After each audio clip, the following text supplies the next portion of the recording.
This summer we made a big investment and purchased our very own sauna. This is a kit that we built ourselves. We've been using it now for several months and we're going to give you our opinion on the pros and cons and was it worth it. The particular sauna is 2.8 meters in length. It is 2.2 meters high. It comes with the seats outside and it's from a company called Baltresto. I believe from Estonia, and it was ordered online direct to the door here in Ireland.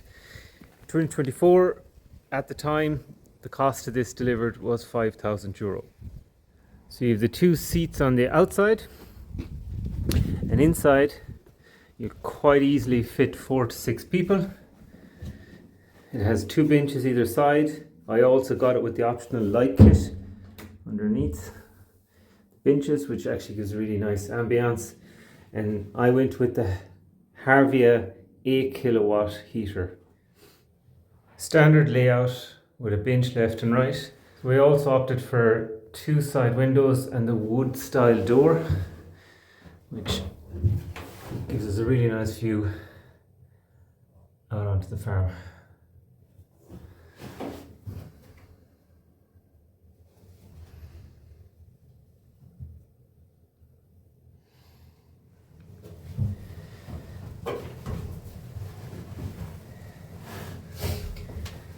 So was it worth it?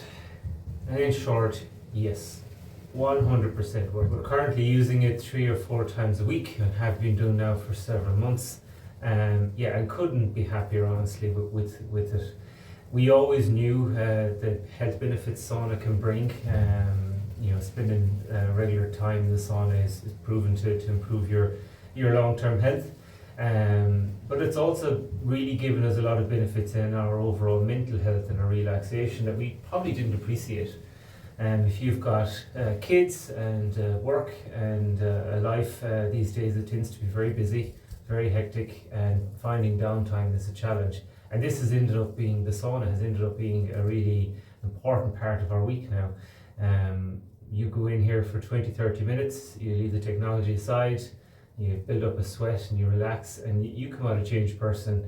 All those challenges you've had during the day seem to have gone away, and it really does improve your overall mental status and your sleep as well on the back of that, because you're going to bed not only have had a nice sauna but also had a lot of de-stress as well. So overall, fantastic.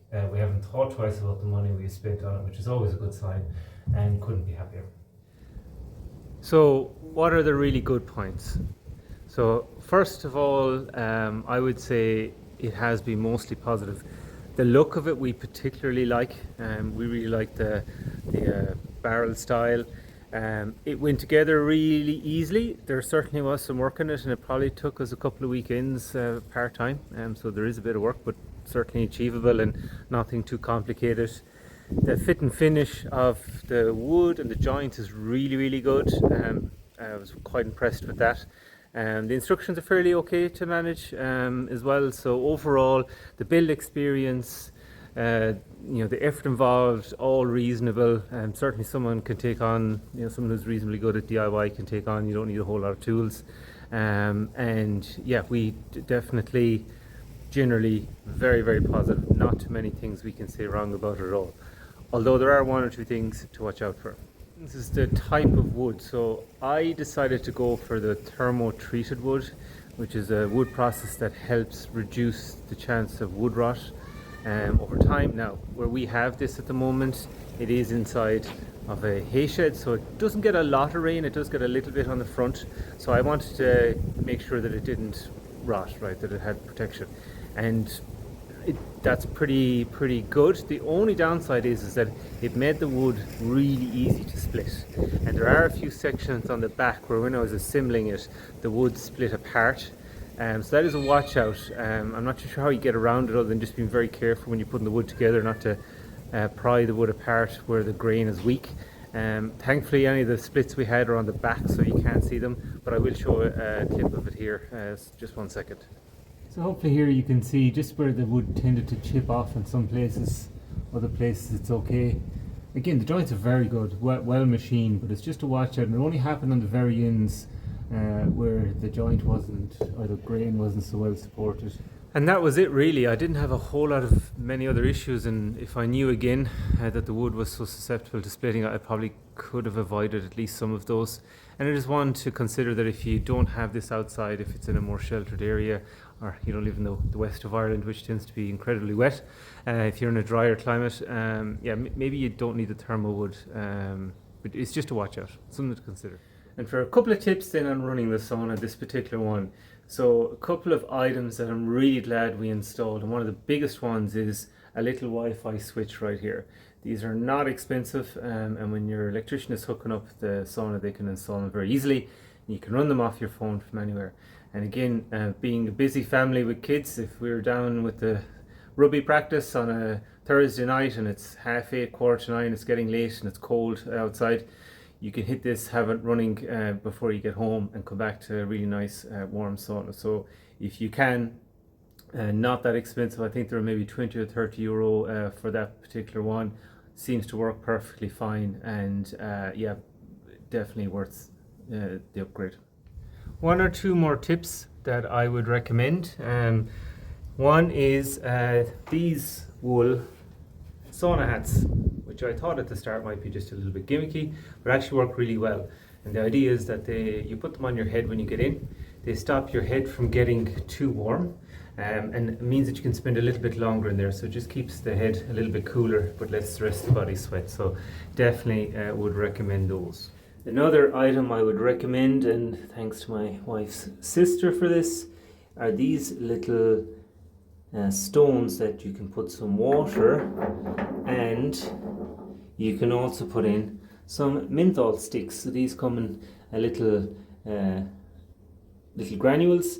You put a little bit of water in, put a little stick of menthol into it, and it really helps, especially if you've got any congestion in the sauna. Opens up the airways. Really like that. That was a really nice feature. So another little tip as well is when you're using the sauna, to figure out your heat times and your cool times. So for this particular sauna, with the 8 kilowatt heater, it takes between 20 and 40 minutes to heat up, depending on the temperature outside. So with some really cold weather recently, it got down to -2 outside. It took about 40 minutes to reach temperature, which we typically target about 70 degrees.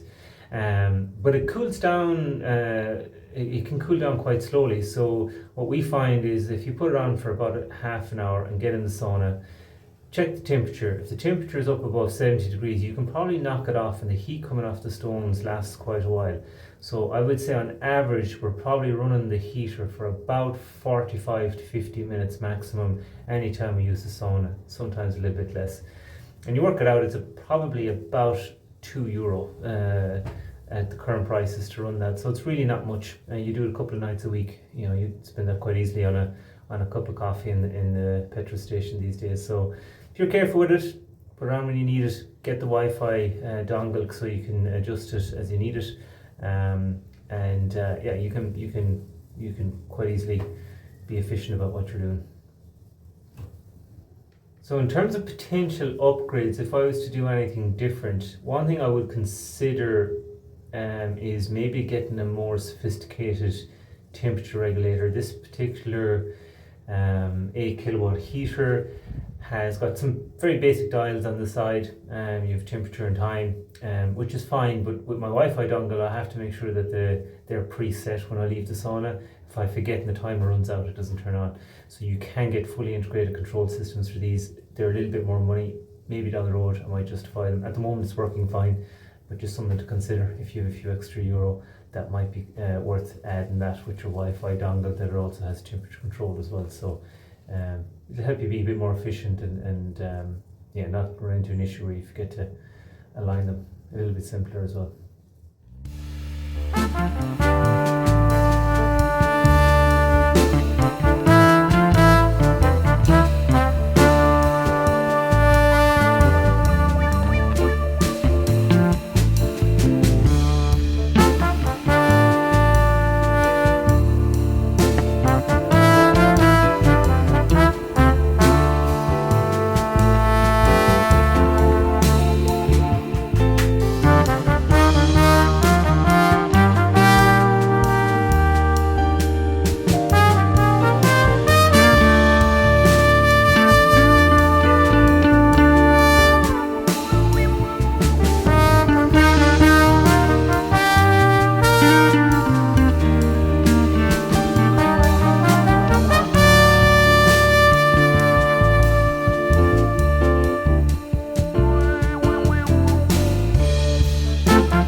So that's it. Overall, very, very happy.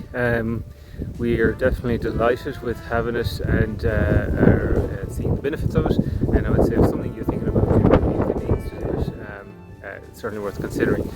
We got quite a big one. You don't have to spend that much money. You can get smaller ones. I've got some kids that are getting much bigger than I am at the moment, so I needed the space. But you can certainly get smaller ones, and they'll do exactly the same job. So overall, delighted with it.